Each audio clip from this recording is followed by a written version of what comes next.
Welcome to Careers Takeoff, where you learn the latest about how you can get ahead in your career. I'm your host, Conrad Chua.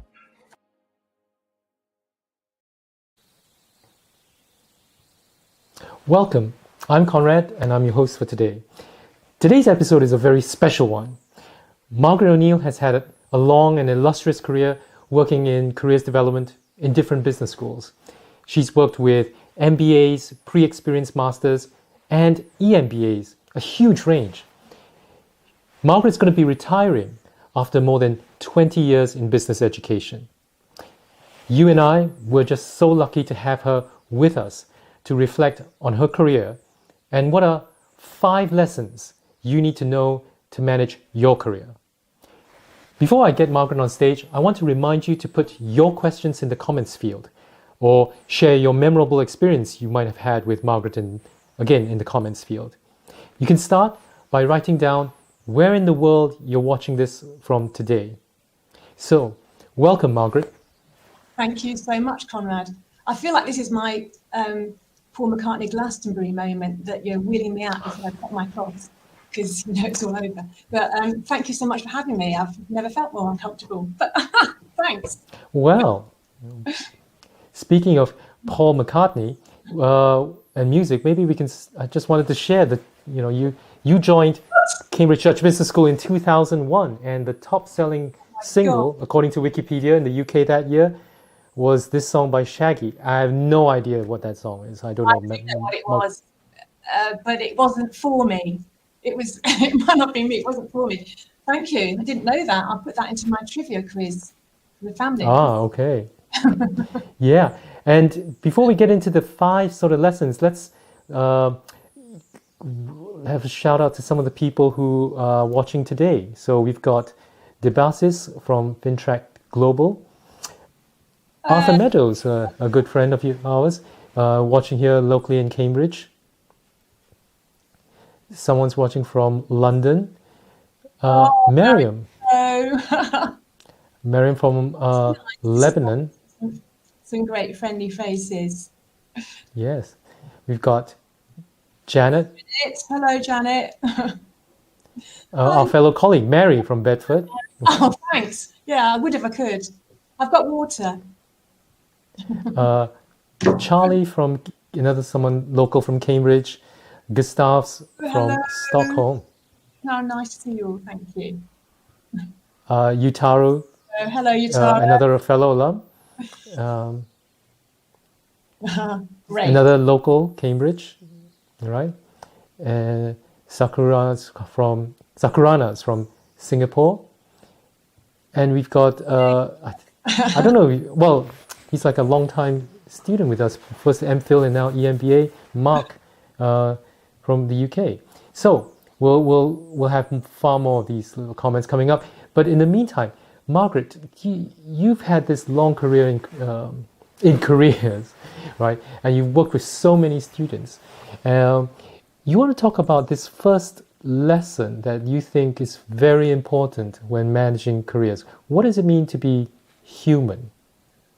Gosh, honestly, yes, I feel like this is the thoughts of Chairman Margaret here, so I hope they're not too obvious. But honestly, there's 2 different ways of looking at this. First, be a decent human being. And I don't think we have to say that for our Cambridge students, because we do have a reputation for having really great corporate citizens who are collaborative, who are kind, who are thoughtful, who are respectful.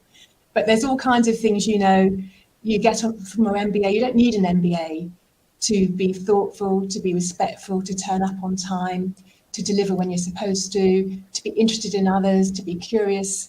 Those are all things that you don't need on your MBA, but you do need to be successful with your MBA thereafter. So being a decent human being, being interested in others, being curious about others, really, I think in the MBA and in the school, I think MBAs tend to really understand the network. They network really well with their fantastic cohort, a diverse, interested cohort. But they might not always and they might be interested in the faculty, but they may not always know the ins and outs and the really rich hinterland of some of the professional staff as well. So I'd be curious about everybody, not just those in your cohort, but everyone around you in the school and the wider Cambridge community. You never know where your next opportunity is going to come from, and everyone's got a great story. And then in terms of recruitment, the be human is talk like a human being. Talk to recruiters, talk in interviews as if you're one human interacting with another and having an interesting conversation and learning about each other. I think there's a tendency, particularly in business, to businessify everything. And quite often when I've done CV or cover letter reviews, I've had to take a step back and say, right, tell me now in English what you did and how you did it. And then they said, right, now write that down. You can strip out all the jargon and all the posh words and all the ways you're trying to make yourself look like you're a bit, I know what I'm talking about, and actually talk in plain, clear English. So speak to people as one human to another. Be really curious about other people. Yeah, my 10-year-old daughter, whom Margaret, you know very well, she complains that I keep speaking in business voice when I'm with other people. But I think this comes down to an important point, which is, do you always have to be yourself, right? Because obviously when you go into an interview or when you are speaking to someone in a sort of official capacity or in your work life, there may be certain aspects of yourself that you maybe have to pull back a bit because it means being able to get your message across or being able to fit in. Do you think that it's important to be selectively authentic? For sure. So I would say you want to show people your best self.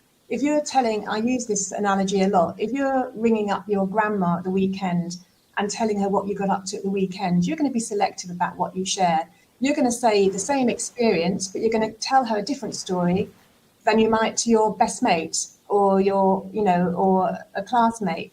So you are selective because you're putting yourself in the shoes of the listener and what do they need to know about you and what would help them understand you.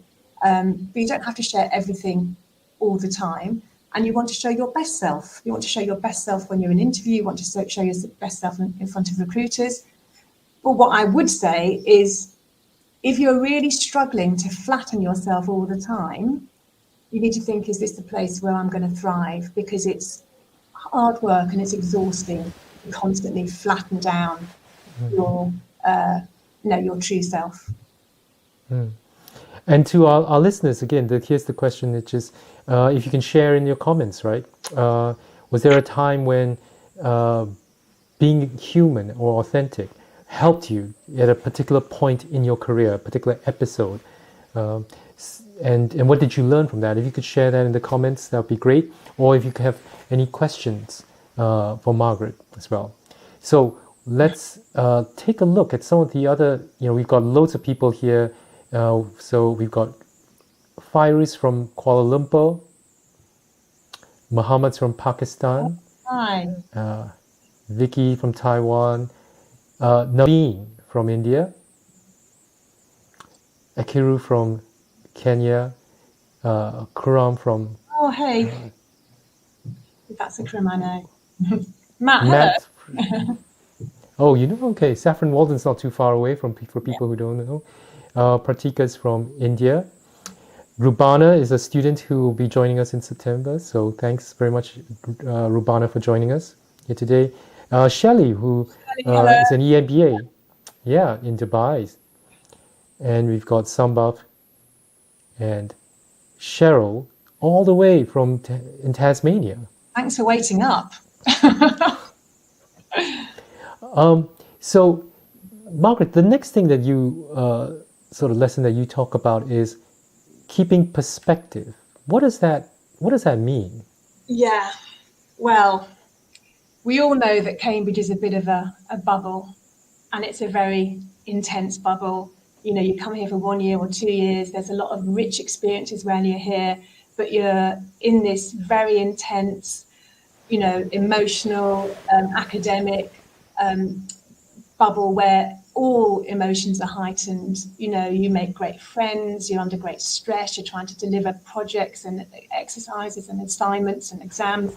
And I just think taking a step out of that occasionally and looking at it from outside and taking a moment to remember how incredibly lucky you are to be here, and that in the big scheme of things, just enjoying the moment. Sometimes you can be so worried and so anxious about comparing yourself with others, finding yourself wanting, feeling that you're not good enough, having a bit of sense of imposter syndrome, that you forget to enjoy the actual moments of being here and all that it gives you.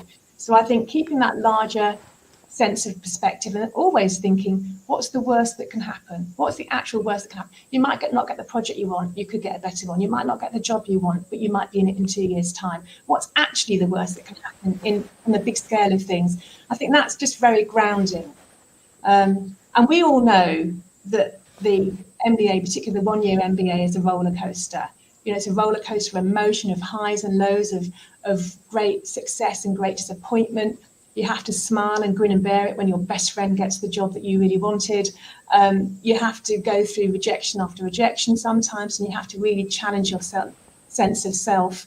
So I think, again, taking a step out and understanding, learning and reflecting on what you've learned. And if your best mate does get the job, talk to him. You know, if you haven't got what you want, how you're reflecting and learning about that, and how you're adjusting as you go. And if, you know, sometimes the dream you wanted doesn't work out. And I would say, rather like the Stones, if you can't be with the one you love the one you're with, and actually make sure that you commit to whatever you do and do whatever you're asked, you do really well. And don't look back and regret opportunities that are lost, because if you didn't do them, you don't know how you'd have succeeded, because you didn't do it. You only know what you're actually doing. So actually just enjoy the moment. So be the best at what's under your nose right now, because people like people to succeed, and people like to build up those who already, you know, if you're very grumpy because you're feeling like you're doing a job that's beneath you, no one's going to give you anything more to do, because no one wants to give good work to sullen, grumpy people. So just really embrace the attitude of whatever I do, I'm going to do it the best I can, because that's how I'm going to progress. And if I get a bit of a dip in my career, I'm just going to work it out, travel it out, and over the huge span of your career, you can see a sense of perspective, and we can talk about that a bit at the end as well, because you always learn in retrospect rather than when you're in the moment.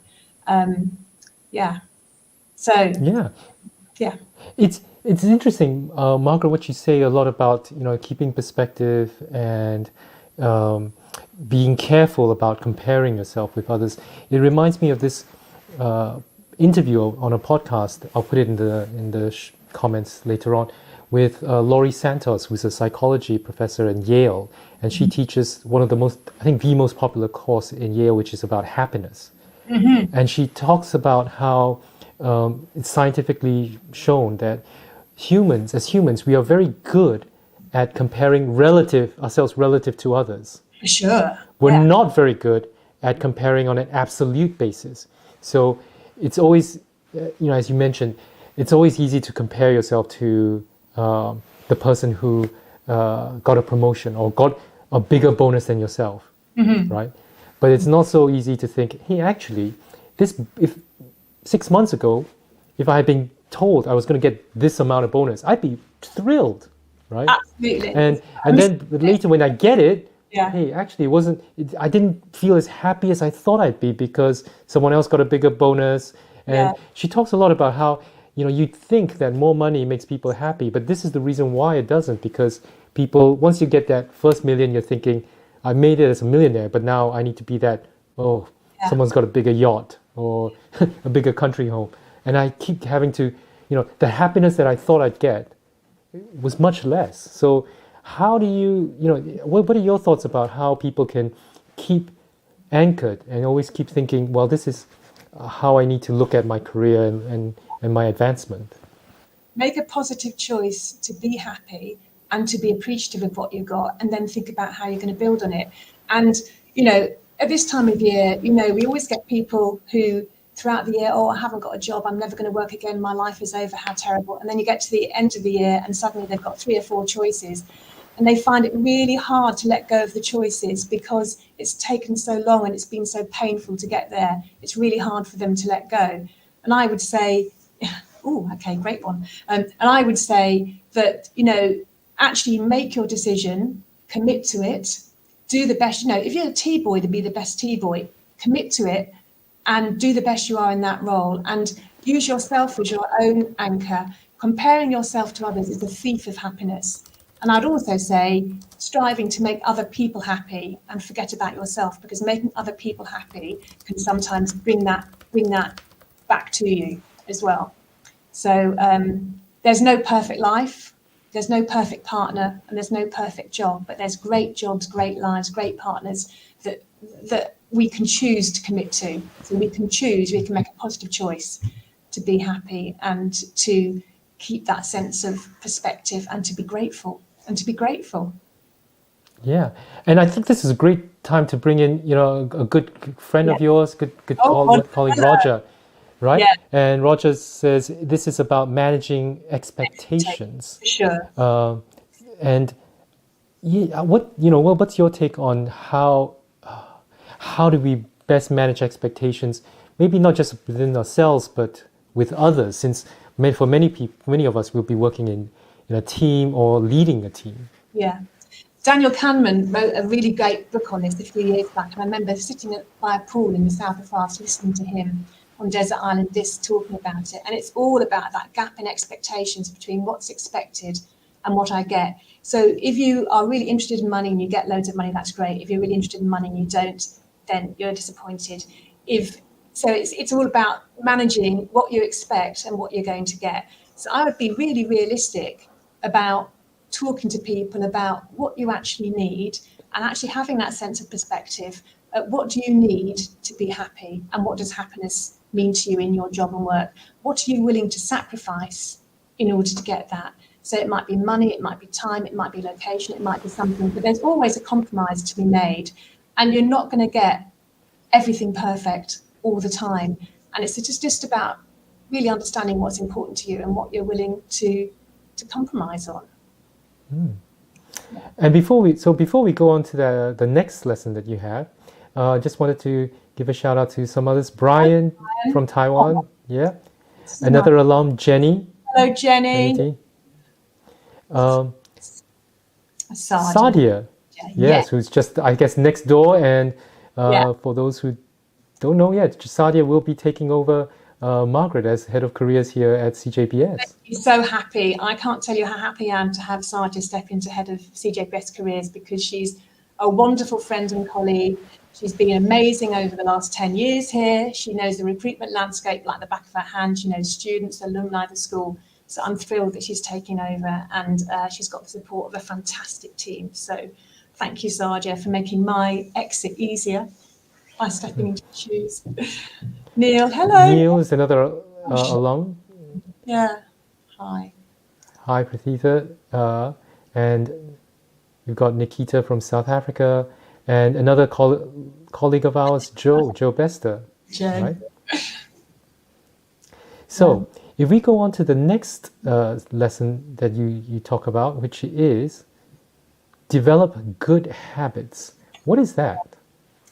So, I always say you don't become a concert pianist straight away. You have to go through the labour of going through grades and doing your scales and doing some quite dull stuff before you can go off and extemporise and do your thing. And the same is true for careers. You have to put time into it to build that career muscle, so that you've got those, you can hop on opportunities when they can come your way. So don't leave everything to the last minute thinking, oh, I'll do all that later. Everything can be postponed down the road.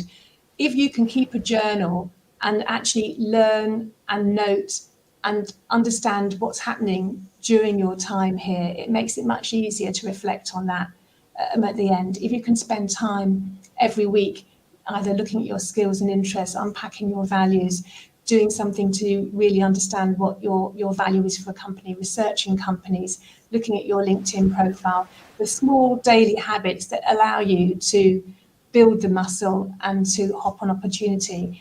And it feels really mundane and boring when your eyes are fixed on a prize. It might have a fix on the prize, but I think the danger of fixing your eyes on the prize too much is that you miss the opportunity under your feet. So really it's what Tim Minchin, the comedian, did a great podcast which, when he was giving a talk at the University of Western Australia. And if you haven't seen it, I recommend everyone to look at it, because I steal from it regularly and probably have today as well. But he was talking about the relentless pursuit of short-term goals. Just be really good at what you're doing right now and building up those skills, because it makes it much easier then when an opportunity comes your way. So I would say daily habits and making your career search a project like any other, and putting in timescales and landmarks so that you can see how you progress, and tracking it with a journal so you can see where you've come. Because at the end of the year of your MBA, you'll forget everything you did at the beginning, and you won't realize a lot of things happen by osmosis, and you won't even realize how much you've changed.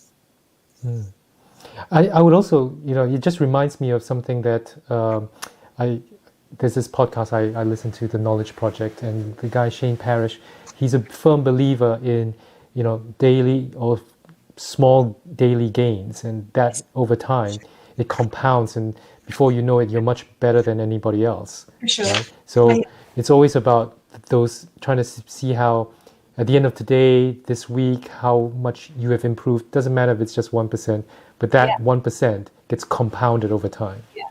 In coaching terms, we always say on a scale of 1 to 10, how do you feel? And actually all you want to do is nudge it up the scale a little bit, and that's what's going to take you through. So if you're feeling really despondent and things aren't working out, all you need to do is think of one small thing I can commit to and do today to get the energy back up again, because energy creates energy and gets momentum going again. So that's what I'd say. I thought we could take time to if you could answer Rubana's question, which is, what's the one thing you've observed in your career that students frequently do wrong or could have done better while interacting with their career services team? So, in the spirit of positivity, I'm going to say, because I'd like to dwell on the things that are great rather than things that are wrong. I say, what makes a great student? A student we love working with and we love interacting. They do the work that they're asked to do. They come to sessions prepared. They sign up and then they turn up. They listen to what you say. They go back and revise and come back, and it's quite evident that they've acted on what you've said. They ask intelligent questions at recruitment fairs and events. They feed back to us so we know where they are in the journey. The more we know about them, the better we can help them. And they are a positive advocate for us out into the wider community as well. So when you say what they've done wrong, what we find really frustrating is when we spend a lot of time, we set up the career development recruitment events based on feedback from previous years and based on what the pre-entry survey says. So we think we're giving people what they really want and need, and then people either don't turn up, or they sign up and don't really engage, or they don't turn their cameras on. And it's disappointing to see people throw away opportunities of engaging by just not going through the whole, polite protocols of being present, being there, being visible, preparing and having interesting questions to talk about. We all love students who we can really get to know, who share back their successes and their failures, who are happy to share with the wider team. And obviously we've got a lot of alumni on this call, and our alumni community are wonderful. And it's lovely to welcome them back, because they're really great at sharing lessons. I think it's slightly frustrating when alumni and recruiters share the same lessons that we do, but students tend to listen to each other rather than they do to us. But that's just the nature of the beast, I think. Yeah. And I guess, Margaret, based on what you were saying, one of the big things, whether in a professional's life, is about showing up. And I know that that's not the same as being just present in body but not in mind and soul, but just by showing up and being in that moment and being completely focused, learning from a particular presenter, an alum, someone from the careers team, and being able to improve yourself as a result, even if it's a little bit. I think that's the part that becomes really important and over time, isn't it? absolutely being really present in the moment. When you're thinking about what actually bugs me is seeing people on their phones during presentations. They can't all be making notes about the presentation. A lot of them are, in years gone by, it was laptops up. And I've sat at the back of the room, I've seen what people are doing, and it's not necessarily listening. So being there, but not really being present. And yeah. All sure. right. Well, thank you so much, Rubana, for that wonderful question. I think we can just take a look at some of the comments that maybe pertain to earlier parts of what you said. So Mariam is saying, said, it's always a great reminder to use yourself as your own anchor. So I think this goes back to this part about keeping perspective, would you say?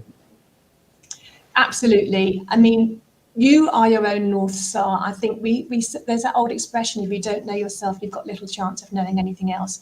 You really need to know what you stand for, what your anchor is, what your North Star is, and the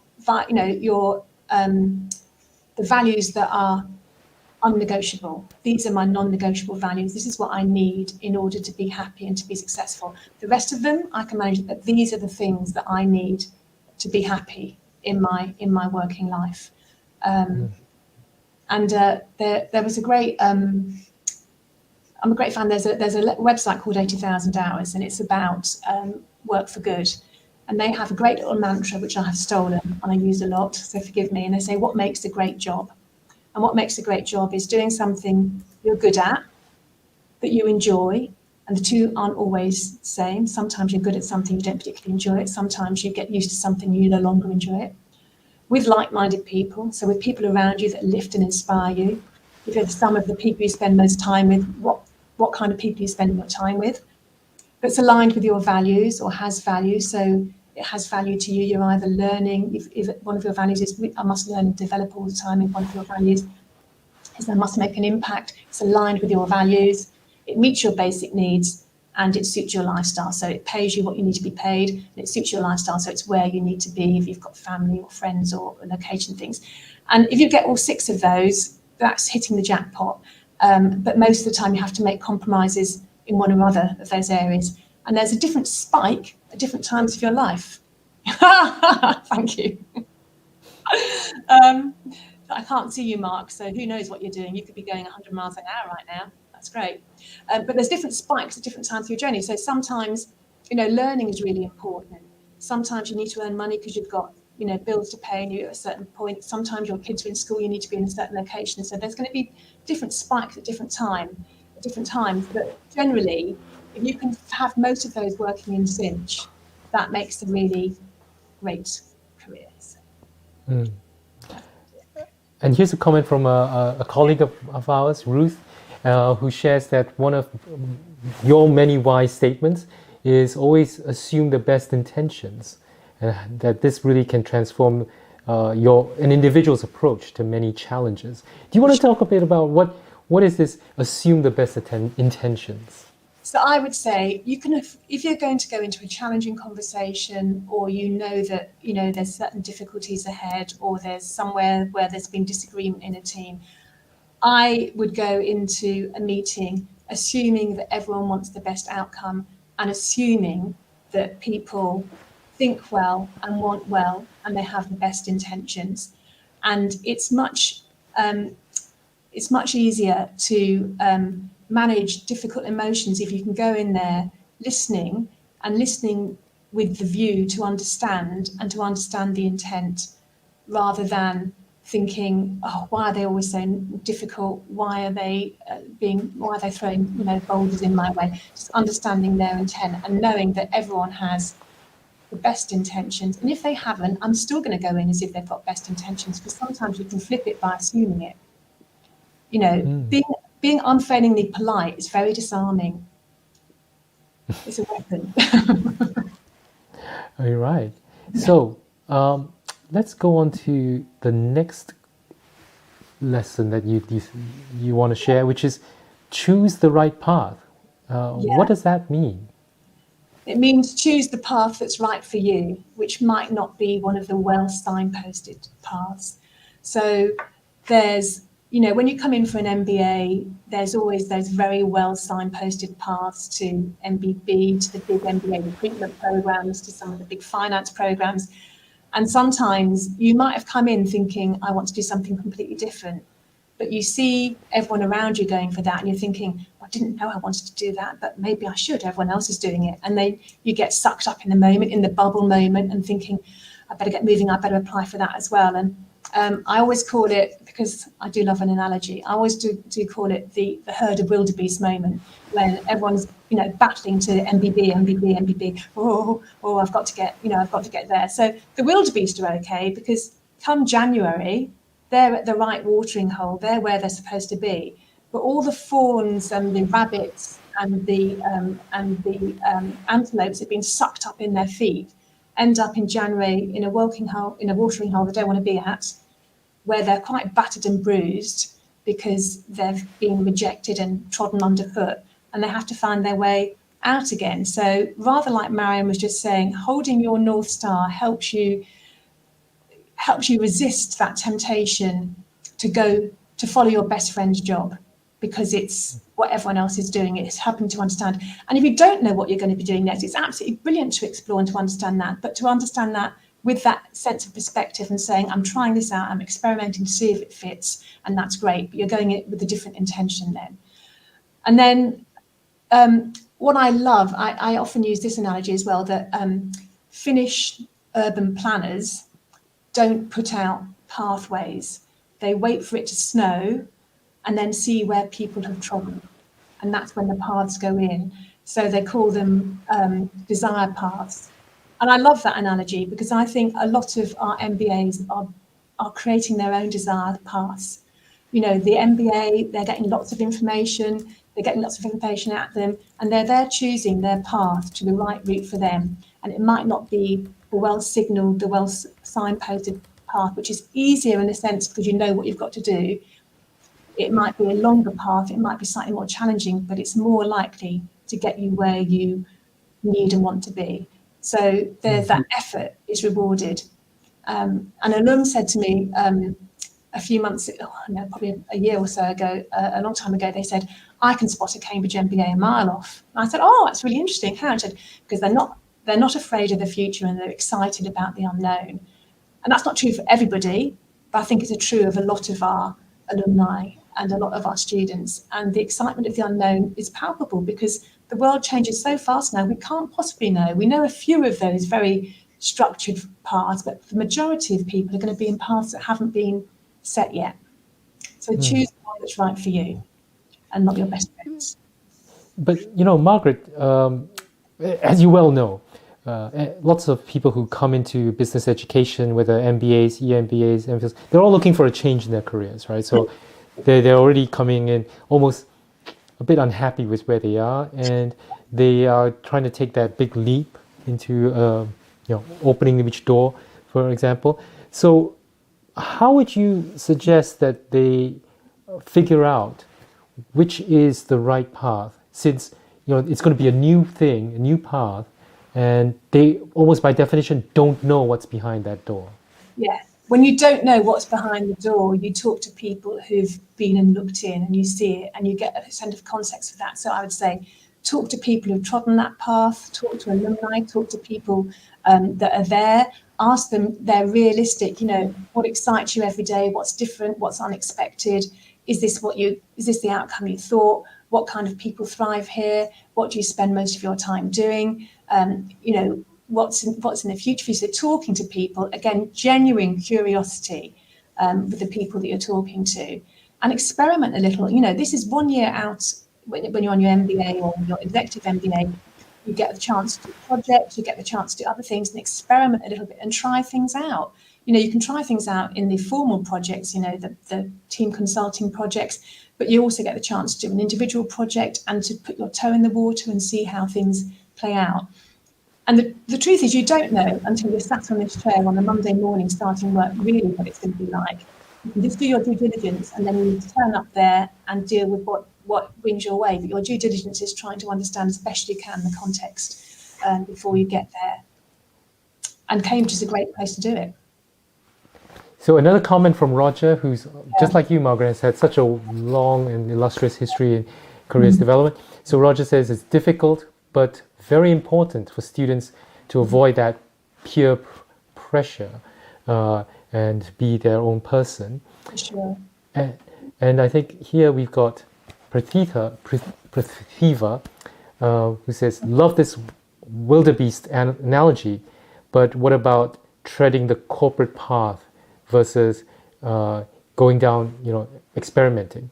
And I would ask you this, Margaret, with these two comments is, once you've started opening a door, right, and it's great if you're on that right path and you go, but what advice would you give to people in terms of like thinking, wait, when is it the wrong door, right? And how do you get back out and switch again? Well, if you've started in it, I would say you don't know until you're sat there, as I say. You need to really sit there, take it in, learn, acknowledge, understand. Sometimes, I years ago, when I was working at another place, someone came and gave me chocolate. Said, Margaret, thank you so much for your help. I've got my dream job. I'm so thrilled. Blah blah blah. He went there. It was not his dream job. It was really hard work. It was very demanding. He was very lonely. He was unsupported. He never took any holiday, and he ended up in hospital. And I said, this job is not compatible with your health. But he thought it was his dream job, and it wasn't until he was there that he realised. He took himself out. He came back to London. He sat back and reflected, and he then realised what he needed out of it. He went for a different role where he's super happy and has really built his career. There's no one way. There's not when you're in the door and it shuts behind you, you can't get out again. Anything is possible, particularly today. I really hate this assumption that, your first job after your MBA is the one you're stuck on. Or if you don't do this now, you're never going to be there. It's simply not true. People are changing all the time. They're changing and adapting all the time. It's about having the right attitude and what you're learning, what you're unpacking, and then leaving gracefully and graciously so that you don't burn bridges. And you can leave gracefully and graciously. The worst thing is to keep people in the dark, for them to not to understand why you're leaving. I think an honest conversation at the end saying, this has been a fantastic opportunity. I've learned this, and this, but I realise that longer term, this is not the right place for me. But I'd love to keep in touch because I've learned so much here. And then when you go to the next opportunity, you never, ever dwell on what you hated. You dwell on what you love. So I always think positive first. Dwell on, I learned so much. I've done this, and this is why I realise I want to do more of that. And we've got a couple of comments about this. So Rosalia says the right path may actually be right in front of you because there's a new path within your organization, right? Yeah. And of course, the other part is because you're in a new in your organization, the same organization, you could actually convince people to create a new job, right, for you. Completely. This is exactly what I was saying before about having so much eye on the prize elsewhere, you forget what's under your nose, and sometimes what's under your nose is a great opportunity. And again, we've had MBAs who've joined here wanting and expecting to pivot and move on, and it's only after experimenting over the years they look back and they think, do you know what, my best opportunity is where I was, and that's where I can see I can build. I didn't realise that at the time because I thought the grass was greener. And I need to say the lesson is the grass is not greener. It's just that the grass over there you're looking at from a different angle. And I've done some research on this, that when you look down, the grass looks less green than when you look over there, but it's the same colour. Well, I think Garima has a sort of question along that same lines, which is, what is the dream job? Is it something that you're good at or something that you're interested to do? All of the things I mentioned before, something you're good at, that you enjoy, that's aligned with your values, that you get excited about seeing those people every day. The dream job for me is that, where you get to do something that you're good at, that you enjoy being around the people, that you feel has good value, that allows you to live the way you want to live. So hands down, I think the last 20 years of my life have allowed me to do the job that I've loved the most. You talked at the beginning about being curious and interested in people. I'm an incredibly nosy person, as my friends will tell you. So I love talking to people. I love finding out what makes them tick. And this is a dream. I can talk to students all day long about what they're interested in and what they want to do, and try and help connect them with other people, because I love connecting people with others. My friend Rebecca is always saying to me, when we're going on holiday, Margaret, will you stop talking to people? Just stop talking to people. So I know that that could also be a weakness, because they might also think I'm a bit like the ancient mariner, stopping 1 in 3 and and annoying people. But yeah, the dream job is doing something you're good at, that you enjoy, that helps you learn, that makes you feel uplifted every day, around people that make you feel great, that you can learn from, that you enjoy being with, and that you can see real development. Yeah. So finally, your final lesson here is reflect and be grateful. Yeah.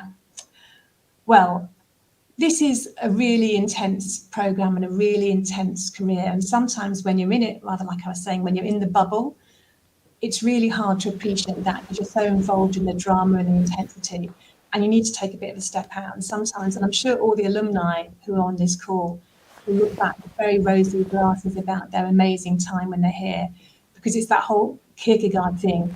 You know, you have to live your life forwards, but you can only really understand it backwards. And it's hard to create and edit at the same time. So you need to take time out at the end to edit and to reflect and to be really grateful for all the circumstances that brought you here today. When you think of the billions of people in the world, the chances of your being here at Cambridge University studying are incredible. What an incredible gift that you've got here. You're probably less than the top 1% globally of the world in terms of education, and that's an incredible gift. And as I've said now, I'm super grateful for the career I've had, and I don't think you need to know now what you're going to do with the rest of your life. And I truly believe that time is on your side. You can reflect and you can move on.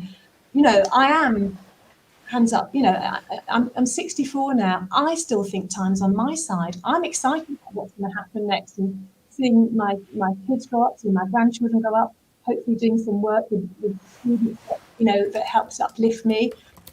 There's so many opportunities to grow and develop.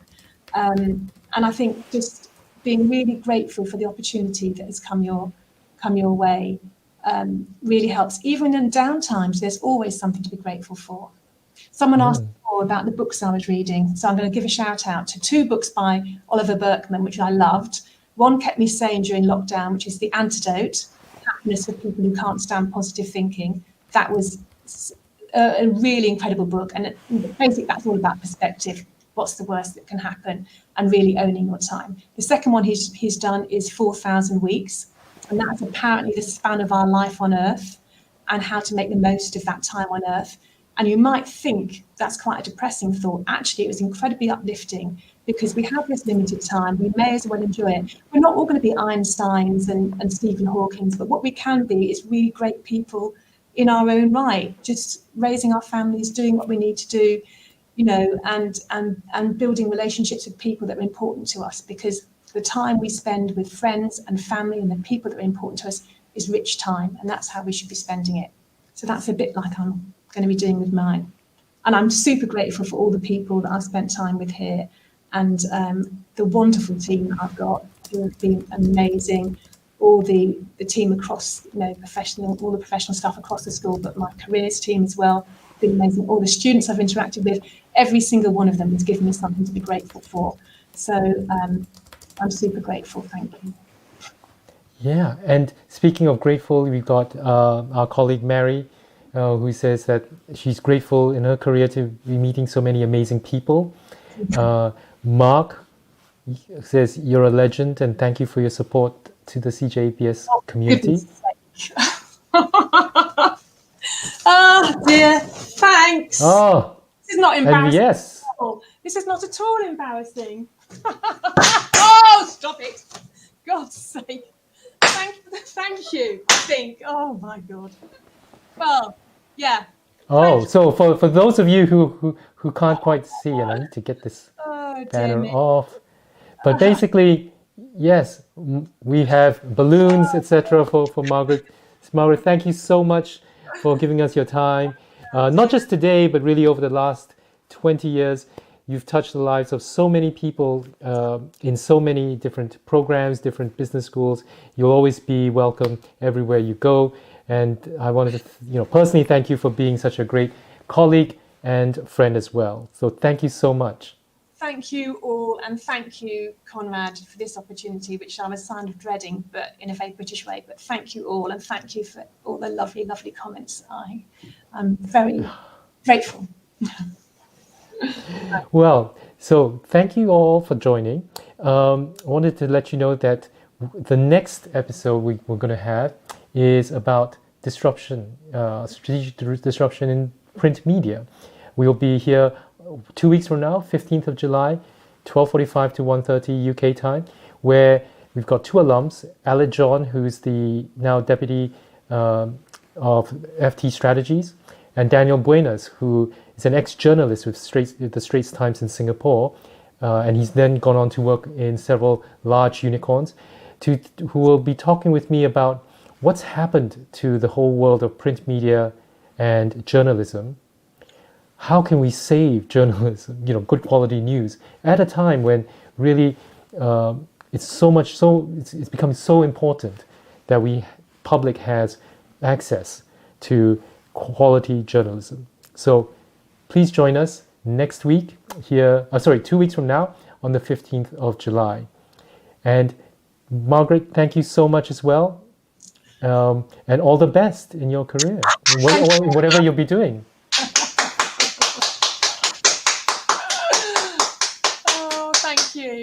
Thank you so much. Oh, put me out of my misery now. That's been marvellous. Thank you.